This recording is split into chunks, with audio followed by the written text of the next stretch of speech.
Vamos a la palabra del Señor. En esta mañana vamos a abrir nuestras Biblias en Efesios, libro de Efesios, capítulo 4, versículos 12 y 13.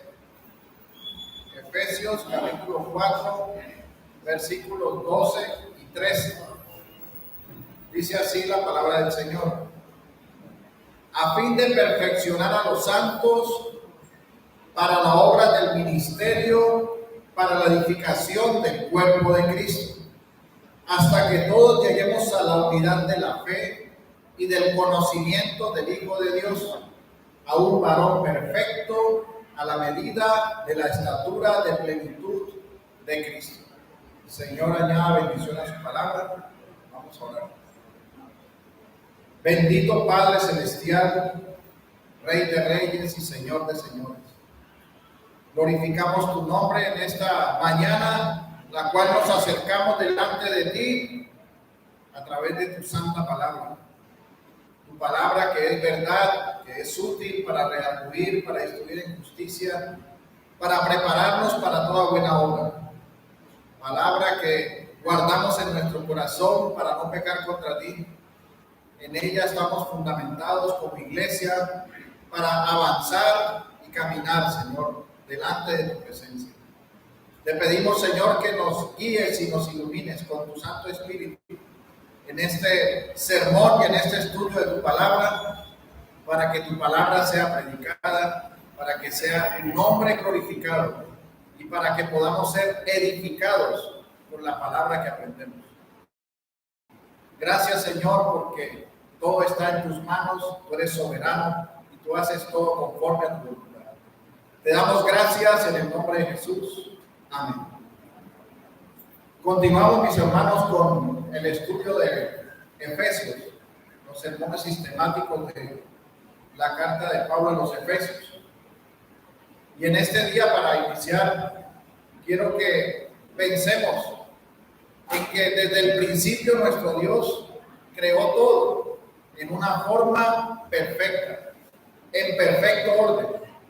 Primero separó la luz de las tinieblas, los cielos de las aguas, la tierra seca de los mares. Creó las plantas, los animales, luego al hombre y determinó un día de reposo. Vemos nosotros desde la creación un orden que solo se da por la sabiduría divina de nuestro Dios, que diseñó todas las cosas. Y para nosotros, hoy día, después de casi 6,000 años, nos parece normal ver todo en su lugar, ver las cosas como están, pues tenemos una cosmovisión creacional, natural, una revelación natural que ha sido dada a todos los hombres. Y de la misma manera, pero de un grado más sublime y glorioso, nuestro Dios concibió el diseñar y edificar para sí un cuerpo, un templo, su pueblo. Así que no debería nosotros extrañarnos que así como determinó y ejecutó una orden para todo lo que ha sido creado, así también lo haya hecho para su templo espiritual. Por eso nosotros leíamos desde Efesios 1 el desarrollo del plan de Dios. Podemos decir que es un libro que habla antes de la creación, pues habla desde la eternidad pasada, cuando dice que fuimos elegidos desde antes de la fundación del mundo. Lo que abre nuestro entendimiento y revelación a un plan que excede a cualquier sabiduría o conocimiento de este mundo. Nosotros nunca llegaremos a comprender en su totalidad las implicaciones del ser hijo de Dios, del ser parte del pueblo de Dios, hasta tanto no estemos en la gloria con nuestro Señor Jesucristo por siempre. Pero lo que sí podemos ver nosotros por medio de las Sagradas Escrituras es cómo a nuestro Dios soberano le plació en su consejo eterno que nosotros, hombres, débiles criaturas, participáramos activamente como su iglesia, sirviendo, honrando y glorificando su nombre. Y vemos nosotros desde el Antiguo Testamento, desde ese momento cuando el Señor le dijo a Moisés que debía construir un tabernáculo que sería el tipo del sacrificio perfecto de Cristo y de la constitución del cuerpo de Cristo, de la iglesia. Nosotros podemos leer en Éxodo 26:1: harás el tabernáculo de 10 cortinas, de lino torcido, azul, púrpura y carmesí, y lo harás con querubines de obra primorosa. Si usted continúa leyendo todo el capítulo 26, usted va a mirar más detalles de cómo debía ser el tabernáculo. Y esos detalles tienen una característica, y es que no fueron diseños de la mente de Moisés, fueron órdenes de la forma como nuestro Dios estaba determinando su tabernáculo, la forma como él debía ser adorado. Nuestro Dios determinó eso desde el Antiguo Testamento, y en el tabernáculo se constituyeron oficios de sacerdote, de sumo sacerdote, y de la misma manera nuestro Dios, creador de todas las cosas, constituyó la forma como su iglesia, su cuerpo, el cuerpo de Cristo, sería perfeccionado, sería edificado y tendría una unidad en la plenitud por la obra de nuestro Señor Jesucristo. Y ahí es donde vemos al Padre planeando, eligiendo, el Espíritu Santo aplicando y acompañando con sus dones, y nuestro Señor Jesucristo estableciendo los oficios en favor de su iglesia, en favor de su pueblo. Y esto lo harían hombres que colocarían el fundamento sobre la piedra angular que es nuestro Señor Jesucristo, y por medio del Evangelio vendría el resultado de todos aquellos que serían llamados conforme a la elección incondicional que nuestro Dios hizo. Y así lo vemos desde el inicio de la iglesia. Nosotros podemos leer en Hechos, capítulo 2, versículo 38 al 41, dice así la palabra: Pedro les dijo: arrepentíos y bautícese cada uno de vosotros en el nombre de Jesucristo para perdón de los pecados, y recibiréis el don del Espíritu Santo, porque para vosotros es la promesa, y para vuestros hijos, y para todos los que están lejos, para cuantos el Señor nuestro Dios llamare. Y con otras muchas palabras testificaba y les exhortaba diciendo: sed salvos de esta perversa generación. Así que los que recibieron su palabra fueron bautizados, y se añadieron aquel día como 3,000 personas. Por la predicación del Evangelio fueron añadidos ¿a dónde? A la iglesia de Cristo, al cuerpo de Cristo. Y por eso, mis hermanos, es necesario entender que somos llamados por el Evangelio, y que una vez llamados eficazmente, somos parte también de la iglesia de Cristo. Somos parte de la familia de Dios.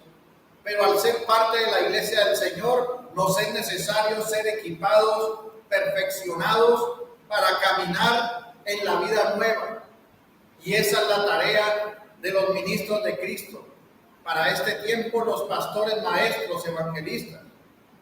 Por eso, mi intención en este sermón es que a través del texto podamos ilustrar cómo llegamos como cuerpo de Cristo a esa perfección, a esa edificación, a la estatura de Cristo.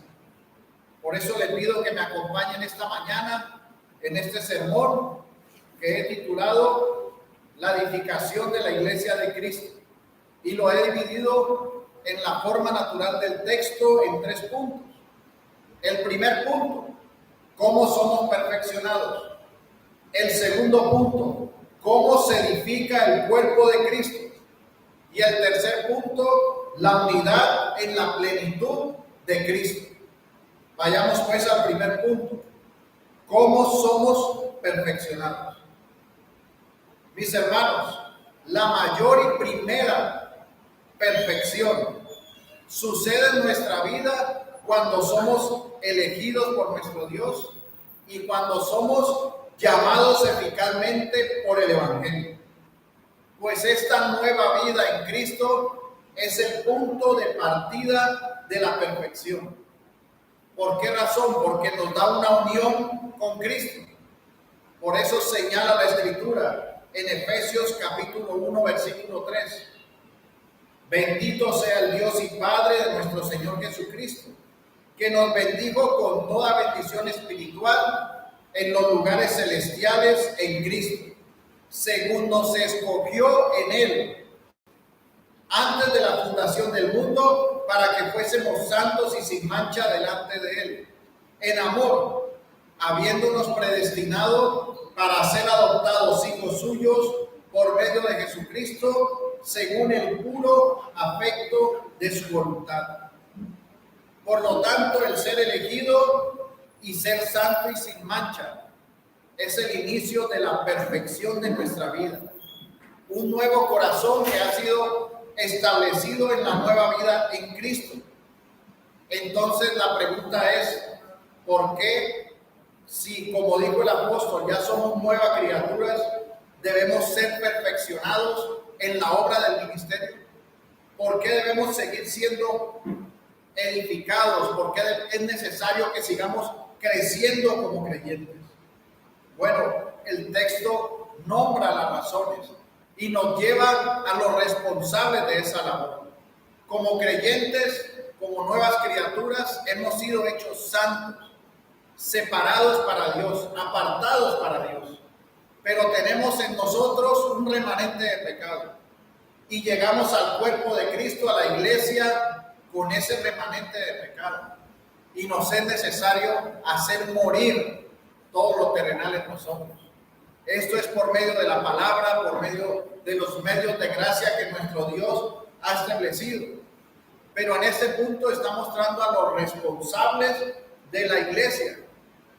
Por eso Pablo pasa a hablar de los objetivos del oficio de los que son llamados por nuestro Señor Jesucristo. Y este objetivo es que los miembros de la iglesia, el cuerpo en comunión de nuestro Señor Jesucristo, sea equipado completamente. Y la palabra que está utilizando Pablo cuando habla de perfección es la palabra catartismos, que esa palabra viene de un verbo que es catartisein. Esa palabra era usada en la cirugía, cuando era necesario colocar un miembro roto o ponerlo en una debida posición, una articulación. En política la usaban para acercar posiciones opuestas, para unirlas, para unificar.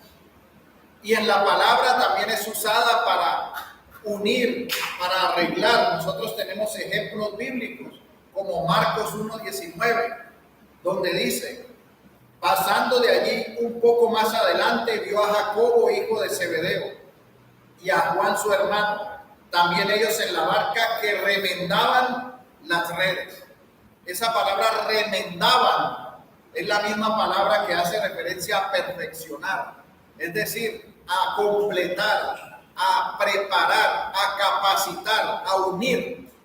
Lo que busca la perfección de la iglesia que nos cita el texto es esa unidad, ese complemento, esa capacitación necesaria, ese equipamiento para nosotros estar unidos.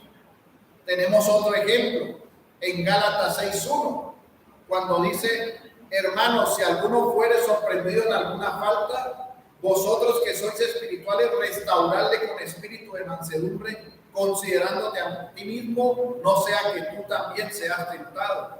Es decir, que esa palabra era usada para disciplinar a un ofensor, para que vuelva a ocupar su puesto en la comunión de la iglesia.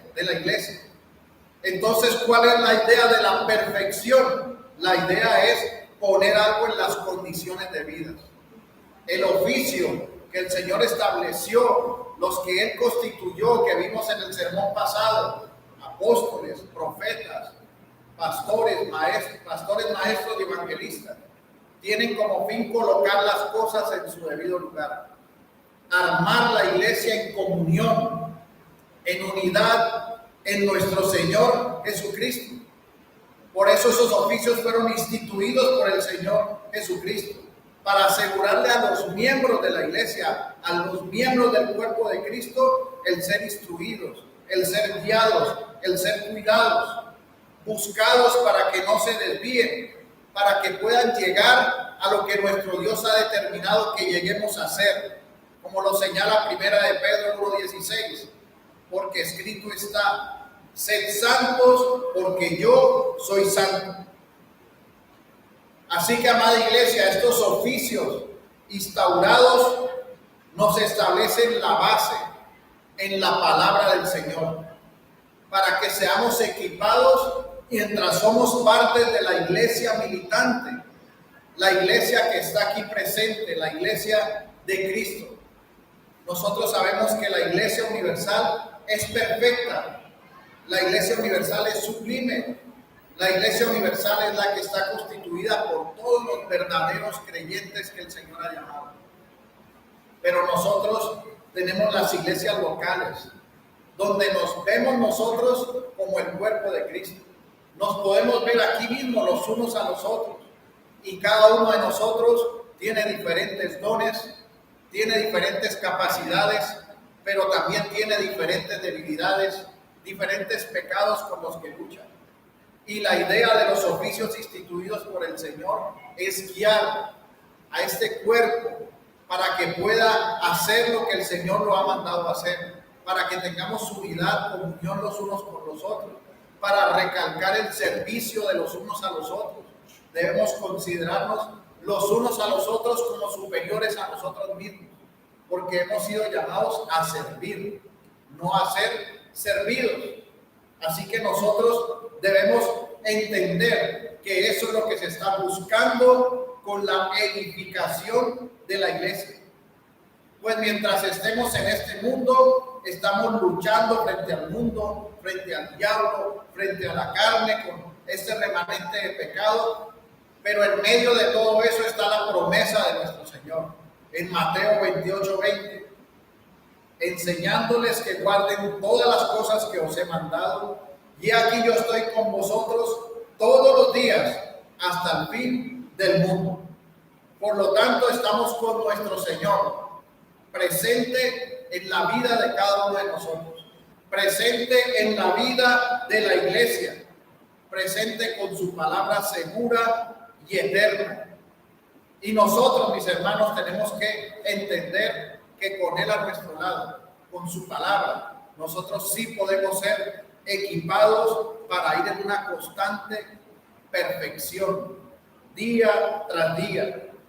Y podemos preguntarnos, ¿acaso nuestro Dios no podía hacernos perfectos y terminar todo de una vez? Claro que sí podía hacerlo. Así como dijo, sea la luz, y fue la luz, Él podía decir, sea perfecto y ser perfecto.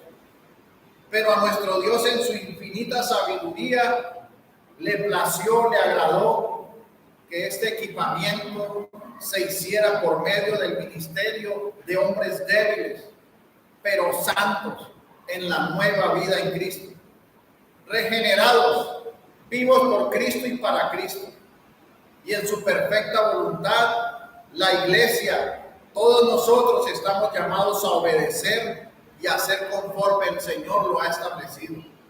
Por eso dice la palabra que no dejemos de congregarnos como algunos tienen por costumbre, porque aquí somos equipados, aquí aprendemos de la palabra del Señor, aquí recordamos la palabra, vivimos como verdaderos creyentes, viendo a nuestros hermanos, amándolos, cumpliendo lo que el Señor nos ha llamado a hacer. Por eso es necesario recordar lo que vimos hace 8 días y de que oremos por hombres fieles en la labor de perfeccionar a los santos, porque en este tiempo, mis hermanos, son tiempos donde no se sufre la sana doctrina, donde hay comezón de escuchar, pero hemos visto a través de toda la historia de la iglesia que la iglesia ha sido equipada, perfeccionada, guardada año tras año, siglo tras siglo, milenio tras milenio, Se han levantado hombres a atacarla, pero nada prevalece contra la iglesia del Señor. Y ese perfeccionamiento de la iglesia continuará hasta la venida de nuestro Señor Jesucristo, siendo una labor para su gloria. Esto nos lleva al segundo punto. ¿Cómo se edifica el cuerpo de Cristo? Una vez que entendemos el perfeccionamiento de los santos, vamos ahora a la edificación. Y aquí, mis hermanos, vamos a entender el propósito de los oficios establecidos en esa edificación del cuerpo de Cristo.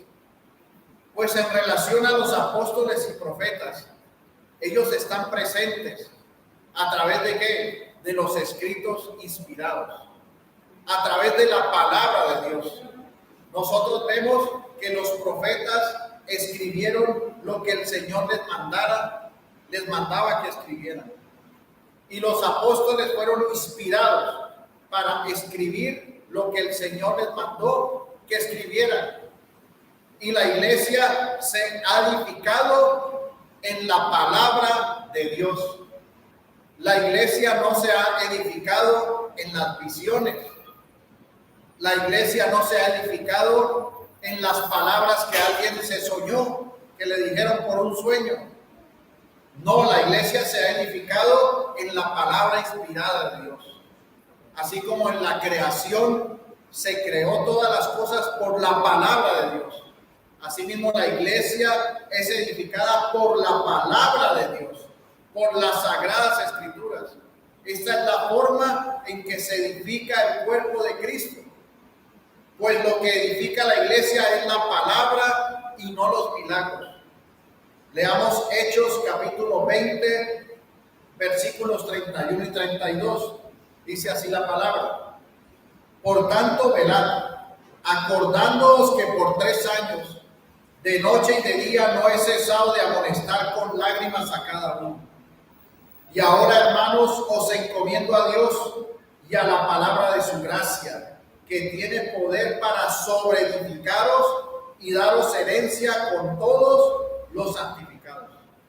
Nosotros aquí vemos lo que el apóstol Pablo dice. Él no nos está diciendo, os encomiendo a Dios y a los milagros que tienen poder para sobreedificaros. La palabra no está diciendo, os encomiendo a Dios y a las palabras que les va a decir un profeta de este tiempo para sobreedificaros. La palabra está diciendo, os encomiendo a Dios y a la palabra de su gracia que tiene poder para sobreedificar. ¿Y cuál es la palabra de la gracia de Dios? No es más que el evangelio, no es más que la palabra viva que reposa sobre nosotros, que la tenemos, que por la misericordia de Dios nosotros podemos leer, escudriñar, meditar. Nadie nos mete presos por leer la palabra, nadie nos está persiguiendo por leerla. Y sobre esta palabra es sobreedificada la iglesia. ¿Por qué? Porque la piedra angular es Cristo nuestro Señor. Y la iglesia se edificó sobre el fundamento de los apóstoles y profetas, que es la palabra inspirada que ellos dejaron. Y sobre esa palabra se sobreedifica la iglesia. Nosotros somos edificadores de la iglesia cuando predicamos la palabra, cuando vivimos la palabra, cuando nos encomendamos a la santa palabra de Dios. Y la iglesia primitiva recibió la palabra, y los padres de la iglesia citaron los escritos apostólicos, y la iglesia ha permanecido fiel a la palabra de Dios para la edificación del cuerpo de Cristo. Así que el cuerpo de Cristo no se edifica en las palabras de los que dicen hoy ser apóstoles, de los que dicen hoy ser profetas. La iglesia verdadera es aquella que es de solo escritura, que toma la palabra y vive por la palabra de Dios. Palabra que muestra a Cristo desde el principio hasta el fin, que muestra la gloria de Dios. Esa es la verdad por la cual la iglesia tiene que vivir y en la cual la iglesia debe ser edificada. La iglesia no se puede edificar sobre la palabra barata de charlatanes que hacen de nuestro Dios una fuente de ganancia para sí mismos y entretienen de esta forma a las cabras que saltan a escuchar sus infames herejías. No, la iglesia se edifica en la palabra verdadera. No hay otro fundamento. Es la palabra de nuestro Dios.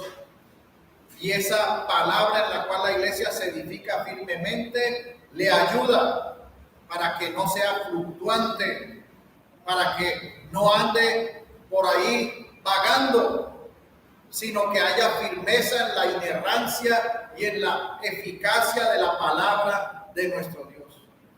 Como lo cita el apóstol Pedro en 1 de Pedro 1:19, dice así: tenemos también la palabra profética más segura, a la cual hacéis bien en estar atentos como a una antorcha que alumbra en lugar oscuro, hasta que el día esclarezca y el lucero de la mañana salga en vuestros corazones. Entendiendo primero esto, que ninguna profecía de la Escritura es de interpretación privada, porque nunca la profecía fue traída por voluntad humana, sino que los santos hombres de Dios hablaron siendo inspirados por el Espíritu Santo. Aquí se edifica el cuerpo de Cristo en la palabra inspirada, por medio de la cual es comprobado que el cuerpo de Cristo es edificado. Y es aquí donde los que han sido llamados para ser pastores, maestros, pastores conforme al corazón de nuestro Señor Jesucristo, que es los que le ha dado Él a la verdadera iglesia, puedan guiar y enseñar, porque el ministro ha sido llamado no para causar problemas, sino para resolverlos, no para que ande causando agravios, sino para que siga y persiga la forma de enseñar la verdad que ayuda a la iglesia a ser fortalecida, a ser edificada, a ser exhortada, a vivir en la plenitud de la santidad de nuestro Dios, como la oración que hizo nuestro Señor delante del Padre en Juan 17:17. Dice: santifícalos en tu verdad, tu palabra es verdad. Allí es donde la iglesia se edifica, se santifica en esa palabra verdadera e inerrante. Y nosotros, como iglesia del Señor, como creyentes, como santos del Señor, tenemos esa palabra. Pero cuántas veces esa palabra está adornando un mueble, esa palabra no es leída, no es escudriñada, no es buscada. Mis hermanos, la iglesia tiene que estar animada a escudriñar la palabra. Aparte de lo que se recibe todos los domingos, cada uno es responsable día a día de leerla, de alimentarse de la leche espiritual no adulterada, que es la palabra de Dios, la que nos ayuda a crecer, a edificarnos, a ser fortalecidos en nuestro Señor. Porque esta palabra es tan perfecta que hasta nuestro Dios amenazó firmemente a aquellos que quisieran cambiarla, tocarla, quitarle lo que ella dice de verdad, tener abuso de la palabra. Y por eso la palabra señala en Apocalipsis 22:19: y si alguno quitare de las palabras del libro de esta profecía, Dios quitará su parte del libro de la vida y de la santa ciudad y de las cosas que están escritas en este libro. Es clara esta amenaza. La palabra no puede ser cambiada. La palabra debe predicarse pura, limpia como ella es. Sobre ella está edificada la iglesia de Cristo. Si la palabra es cambiada, no están edificando la iglesia de Cristo, están edificando una sinagoga de Satanás. Así que nosotros debemos orar a nuestro Dios para que el Señor nos ayude en este oficio de ordenar pastores fieles, de ser una iglesia en comunión, firme a la proclamación de la verdad. Pues por esta predicación crece la iglesia, se fortalece junto a todos los dones que la iglesia ha dado a los santos, para el servicio de la iglesia, para el servicio de nuestro Dios. Que el Señor guíe para que podamos caminar en esa verdad que glorifica su nombre. Esto nos lleva al tercer punto: la unidad en la plenitud de Cristo. Ya hemos entendido la perfección de los santos, el equipamiento de los santos, el trabajo establecido por nuestro Dios en la edificación, en la palabra de Dios, en la proclamación fiel de la palabra. Pero esto nos lleva a algo, nos lleva a la unidad en la fe, a la unidad en el conocimiento de Cristo, hasta la perfección que es estar con nuestro Señor por la eternidad, la plenitud de Cristo. Y esto hace referencia a los objetivos del llamado al oficio pastoral, al oficio establecido por nuestro Señor Jesucristo. Y es que la iglesia llegue a una unidad en madurez, a ser fuerte, a resistir las falsas doctrinas. Esto también hace referencia a la continuidad de la predicación del Evangelio hasta que el último de los elegidos escuche la voz del Señor y venga vida nueva. Porque en ese momento vendrá nuestro Señor Jesucristo por segunda vez. Pero hasta tanto ese maravilloso día que todos esperamos sea una realidad, nosotros debemos crecer en la dirección correcta, a la medida y a la estatura de nuestro Señor Jesucristo, colocando nuestros ojos en el autor y consumador de la fe. Sabemos que no lo hemos alcanzado todo, y aún en nuestra muerte no habremos alcanzado todo. Como dijo el apóstol Pablo en Filipenses 3:12, no que lo haya alcanzado ya, ni que ya sea perfecto, sino que prosigo por ver si logro hacer aquello para lo cual fui también nacido por Cristo Jesús. Hermanos, yo mismo no pretendo haberlo ya alcanzado, pero una cosa hago, olvidando ciertamente lo que queda atrás y extendiéndome a lo que está adelante, prosigo a la meta, al premio del supremo llamamiento de Dios en Cristo Jesús. Así que nosotros, hermanos, vamos en conjunto a ese llamamiento supremo en Cristo. Y la iglesia va caminando con la variedad de dones, con la multitud de miembros de la iglesia, que esa es nuestra fe como creyentes, en contraste con aquellos que están como niños fluctuantes, alejados por cualquier viento de doctrina. La palabra nos debe llevar la perfección, la edificación, a que nosotros seamos una iglesia perfecta como un hombre adulto, a una madurez espiritual, como lo cita Hebreos 5:14. Pero el alimento sólido es para los que han alcanzado madurez, para los que por el uso tienen los sentidos ejercitados en el discernimiento del bien y del mal.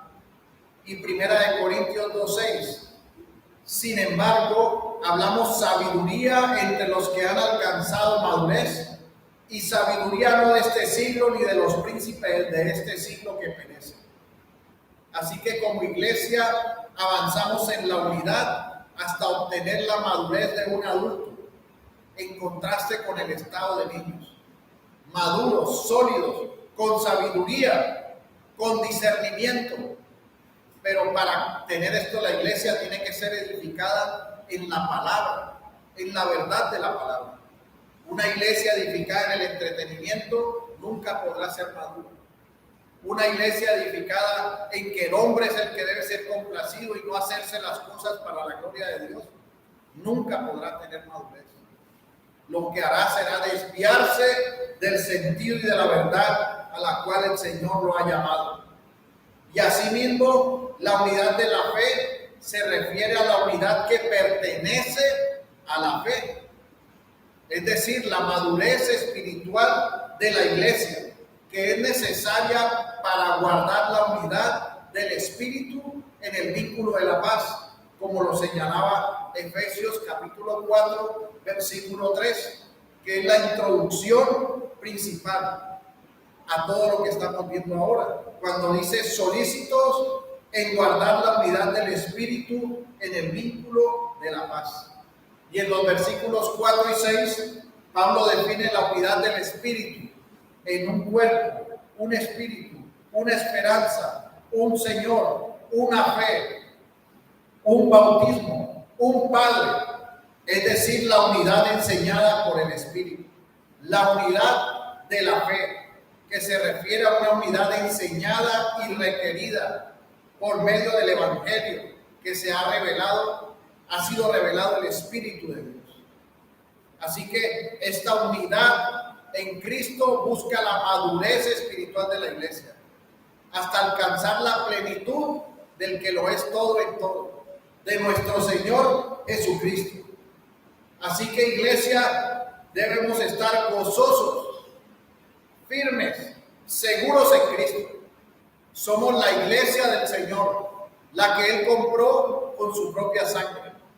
Y estamos siendo edificados, estamos siendo perfeccionados, creciendo como una iglesia madura en la verdad del Evangelio, en Cristo nuestro Señor, alcanzando esa plenitud a la cual debemos ir caminando cada día, mirando al Señor.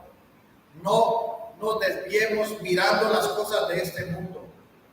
Muchas iglesias han metido al mundo en la iglesia y esto las ha destruido por completo, porque solo piensan en sus deseos naturales. Pero la iglesia debe pensar en lo fundamental, en vivir conforme a la verdad establecida, la palabra de Dios. Ahí está todo lo necesario para ser edificados en la verdad y así alcanzar una unidad y una madurez espiritual que nos ayude, mis hermanos, para que tengamos una vida como verdaderos creyentes y verdaderos partícipes del cuerpo de Cristo. Que el Señor sea ayudándonos y guiándonos para esta labor. Oremos. Bendito Señor Dios y Padre, te damos gracias en este día. Gracias porque en tu palabra hemos entendido como iglesia y como tu pueblo que somos edificados, que somos, Señor, perfeccionados y que vamos en camino a la unidad en la madurez espiritual. Gracias, Señor, porque sabemos que tu iglesia es tuya. Tú la compraste a precio de sangre. Tú eres la cabeza de la iglesia. Nosotros somos el cuerpo de la iglesia. Cada uno de nosotros ejerciendo una labor específica y determinada conforme a tu voluntad, conforme a lo que has establecido. Ayúdanos, Señor, para que podamos ser fundamentados en lo esencial y que no fundamentemos nuestras vidas en la hojarasca, en lo que se quema, en lo que perece, sino en lo que permanece, que es tu palabra, que podamos vivir santa y piadosamente como tus hijos, que podamos alcanzar la plenitud en Cristo, siendo maduros espirituales, discerniendo lo bueno y lo malo, alimentándonos de la leche espiritual no adulterada, viviendo para tu gloria. Ayúdanos, Señor, como iglesia y como tu pueblo, para vivir conforme a ti. Y en esta semana, guárdanos, guíanos, Señor, ayúdanos para que nuestra santidad crezca, nuestra piedad crezca y que podamos morir cada día nosotros mismos y podamos despojarnos de cualquier pecado que nos asedia. Confiamos en ti, Señor, que tú nos guías y nos ayudas siempre. En el nombre de Jesús. Amén.